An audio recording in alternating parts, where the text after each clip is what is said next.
Simba. Mheshimiwa Waziri, tunakushukuru sana kwa hotuba yako na tutazingatia yote ambayo serikali imeelekeza. Kwa kufuata utaratibu mzuri na wa haraka, naomba ulizie nitumie dakika zisizozidi 5 kukushukuru kwa uwepo wako na ushauri uliotoa. Ndugu zangu, ibara ya 20 na 21 inatoa mwongozo wa namna ya kuitisha mkutano. Katiba inasema ibara ya 21(1), mkutano mkuu wa kawaida utaitishwa na bodi ya wakurugenzi mara moja kwa mwaka, yani ndani siku 120 baada ya mwaka wa fedha. Ukihesabu siku 120 kutokea mwaka wa fedha, iliungana tarehe na siku ya uchaguzi mkuu wa nchi. Hilo ilitupelekea tuandike barua kwa msajili wa vyama vya michezo na kuomba ridhaa kusogeza mbele ili tuweze kufanya mkutano huo, na tulipewa siku 30.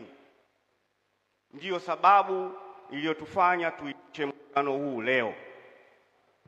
Zipo hoja nyingi kwa nini tumeitisha mkutano tarehe ambayo tuna mechi. Siku zote kuanzia baada ya mwezi Agosti, hakuna siku ya Jumapili ambayo Simba haitokuwa na mechi, aidha ndani au nje. Lakini timu inapocheza, sio viongozi wote ambao wanahudhuria hizo mechi tuna uwakilishi. Mathalan, katika mechi ya leo tuna wajumbe 4 wa bodi ambao wameambatana. Tuna mwenyekiti wa bodi ndugu Magori, yuko mzee Azim Deuji, yuko Swedi Nkwabi, pia yuko Isa Masudi ambaye ametangulia siku 10 kabla ya mchezo. Tunao viongozi wengine wa serikali kutoka kwenye shirikisho na taasisi zingine.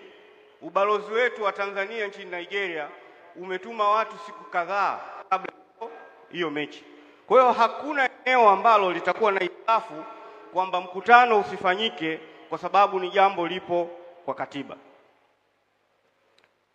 Ndugu Mheshimiwa Naibu Waziri, Simba yapo maneno, yapo maelezo, kwa sababu ni mtazamo. Kwenye taasisi yoyote hatuwezi kuwa na mawazo yanayofanana. Wapo ambao wanakubaliana na wapo ambao hawatakubaliana. Hilo ni jambo la kawaida na ndio process of growth. Lazima kuwe kuna friction ili kuweza kupata hiyo ukuaji. Jukumu la ulinzi wa nembo ya Simba. Nembo ya Simba imeendelea kukua kwa thamani na kwa ukubwa. Hili si jukumu la mwenyekiti wa Simba Sports Club peke yake. Ni jukumu la wanachama na wapenzi wa Simba wote. Tuilinde nembo yetu. Katika hilo nimesikia baadhi ya watu wamekuwa wakitoa tafsiri tofauti kwamba logo ya Simba haijasajiliwa. Hiyo taarifa haina ukweli hata nukta moja. Tusikilizane.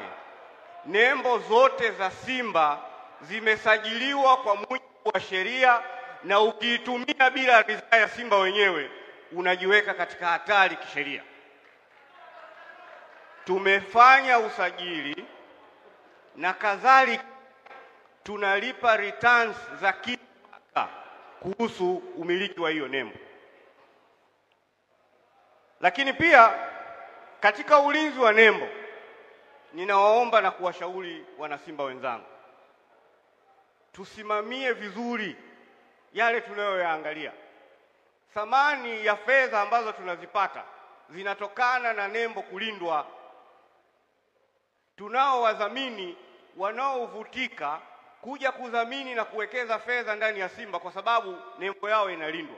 Lakini watu ambao wanavaa jezi za Simba pengine wana hasama binafsi na mimi au na mtu yoyote, kwenda kutukana na timu na klabu, unashusha hadhi na inaondoa uvutiaji wa zaidi ambao watatusaidia kuongeza fedha na kujenga msingi mzuri wa maendeleo ya klabu. Hili ni jambo la msingi sana. Ukiwa unakusudia kunitukana, kunisema, kunilaumu, zungumza wewe as an individual. Usizungumze ukabeba mamlaka ya wanasimba wote. Hata manabii hawakupendwa na watu wote. Kwa hiyo mimi hilo wala siwezi kuona tatizo. Lingine, kwenye kununua bidhaa zenye thamani. Kwa mfano, wiki iliyopita tumecheza mechi. Kuna mtu alikuja kunifuata akaniambia, mbona huyu mdhamini wetu aliahidi kutoa basi hajaleta? Na muangalia yeye mwenyewe kavaa jezi. Jezi aliyovaa ni feki, alafu anahimiza mdhamini atekeleze majukumu yake. Yeye anapata mapato kutokana na kuuza bidhaa. Tuwalinde watu wanaokuja kuwekeza kwa maana ya wazabuni na wadhamini. Mheshimiwa, lingine ambalo limekuwa likisema, na nalisema hili mbele yako ili take note. Kuna watu wanaosema kwamba mali za Simba zimehamishwa. Baada ya kuyasikia hayo, nilimwagiza mwanasheria wa Simba, nadhani yupo hapa, anaweza akasimama. Tumefanya official search kwa majengo yaliyo mtaa wa Msimbazi na Bunju. Zote zinamilikiwa na Simba Sports Club.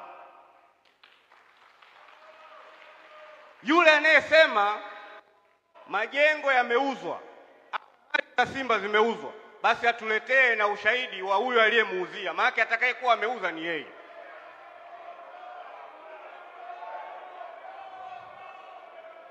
Katika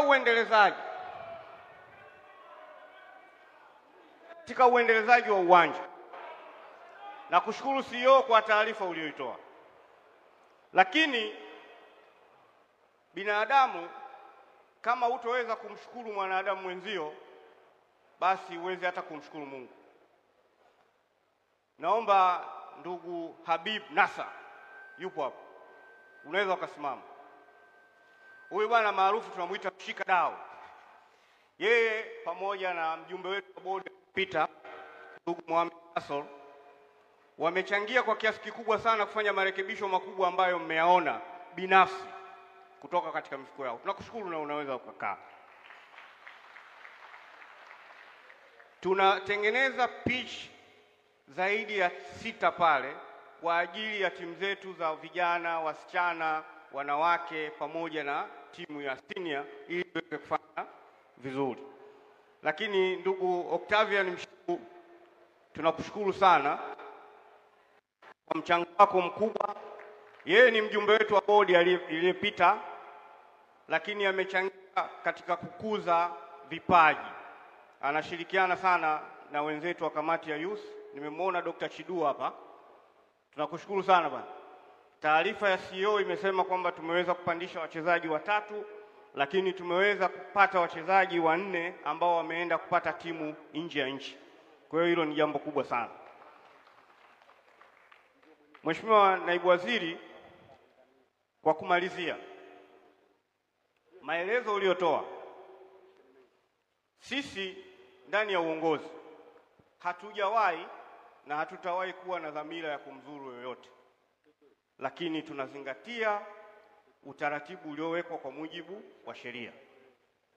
Wapo wanachama wa Simba Sports Club, ndugu Shaweji Omar, ndugu Hamisi Tika, Ras Simba, ndugu Boss Matola na ndugu Violet Mbele. Hawa waliandika barua kwa kuzingatia katiba ya Simba, wakipendekeza baadhi ya vipengele ndani ya katiba yetu vifanyiwe marekebisho. Tumewianisha na barua ya Baraza la Michezo, na hili naomba lieleweke vizuri. Baada ya kupokea barua hii, pamoja na mapendekezo tuliopewa na mwanasheria mkuu wa serikali, tuliunda kamati ya wajumbe 5 kutoka pande mbili, kwa maana ya upande wa wanachama na upande wa mwekezaji. Kamati hiyo ilikuwa chini ya ndugu Delphinis, sina hakika kama yupo, aliniomba dharura, lakini yuko wakili Ngasa, naomba usimame. Yupo ndugu Hussein Kita, naye ana uzuru, ndugu Zulfika Chando. Hawa ndio ambao waliandika barua, na majibu ya barua hiyo ndiyo ambayo yamekuwa yakisambaa katika vyombo vya habari na maeneo mengine. Hakuna nia wala dhamira dhidi ya yeyote. Mabadiliko haya tunayafanya ili yaweze kuendana na matakwa ya kisheria kama Mheshimiwa Waziri ulivyosema. Kwa hiyo tutakwenda kwenye huo mjadala, na mapendekezo hayo inawezekana ukapenda kifungu fulani cha sheria kiandikwe kulingana na wewe unavyotamani, lakini tafsiri ya sheria haitafsiriwi kwa vile unavyojisikia. Ni lazima kuna utaalamu maalum wa uandishi wa vifungu vya sheria. Nimemsikia mtaalamu mmoja hapa, mwadhiri wa chuo kikuu kwenye idara ya sheria. Hayo ndiyo mambo yanavyokuwa. Sheria haiandikwi kama tunavyoandikiana barua nyingine. Kwa hiyo Mheshimiwa Waziri, pamoja na neno la shukurani kwako binafsi na kwa wizara, lakini nipende tu kusema kwamba tunakushukuru, tutazingatia, na haya ambayo tunayasema hapa tutayafanyia kazi kuhakikisha kwamba tunakidhi. La mwisho, sio kwa umuhimu, sio umesema kwamba tutaanza kutoa kadi mpya za wanachama. Mimi nasema mifumo ikamilike, na target yetu kuanzia tarehe 5 mwezi Januari ni lazima kadi za wanachama zianze kutoka. Aidha iwe mfumo umekamilika au mfumo haujakamilika, lakini sisi tutaanza kutoa kadi tarehe 5 Januari. Ila ndugu wanachama wenzangu, kadi zetu sisi hatutotoa kwenye mfumo wa promotion, kuwaita watu wajazane wachukue kadi kama tunagawa. Hapana, kadi zitapitia kwenye matawi, watapitishwa na watu watapewa kadi zao, ili kuweze kulinda hadhi ya klabu yetu.